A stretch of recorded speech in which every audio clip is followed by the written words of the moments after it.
But Frenchie would always say that I really helped bring water hash back to the United States because it was a dying culture when butane came about. And Frenchie was passionate about the same thing, about keeping water hash, keeping bubble hash, keeping temple balls, keeping pressed hashish alive. Right. I like the whole philosophy of just like keeping the plant. That's exactly what it is. And just like not adding all the shit to it. So the solventless extract that you're doing, basically the benefits for this are better for the environment, right? It's cost effective for what businesses, you said? Yeah, it is. It is. Safe because there's no butane. And so not as much disposable, not as much waste disposal, and also fewer impurities. Yeah, and it's also safe for the consumer, because the consumer doesn't have to worry about these, hydrocarbons or butane or isopentane or things left behind. So when it says like this is a huge carbon footprint, chemical-based solvents, does that just mean it's something that's going to destroy the world quicker? Eventually, yeah. Is that what the carbon footprint is? Yeah. I never knew what it was. Yeah, and it's about finding a balance, for me anyways. So I'm making products the same way, as if I'm putting out products that look like butane products. This is a cartridge, but it's pure rosin. We have not added anything. We have not removed anything.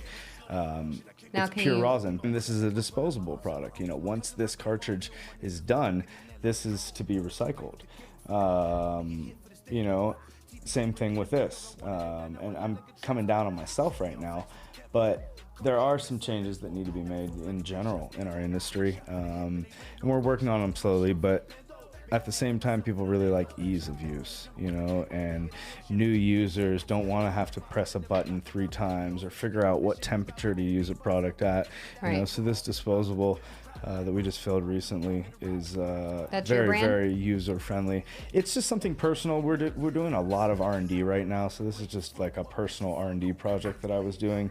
But this R&D? is also pure rosin, nothing else added or removed. R&D stands for research and development, and I do a lot of that in my line of work. I almost do it daily because I'm learning each and every day, and when I stop learning is when I lose motivation, and I have not lost motivation. So. Right. I feel like this industry, you're never going to lose motivation. There's so always much something. to learn. There's so much to learn, and if you stop, if you lose motivation, yeah, sometimes you need a little break, but You'll get it back. yeah, buck up. There's so much to it's just learn, like so life's much a to roller do, coaster, and so I've much just to learned do. just roll with it. Yeah. You just got to roll with it. But yeah, there are a lot of advantages to solventless or mechanical separation.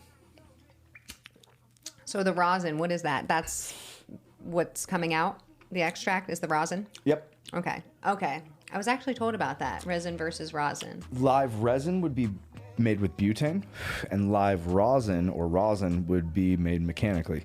There's multiple ways to make rosin.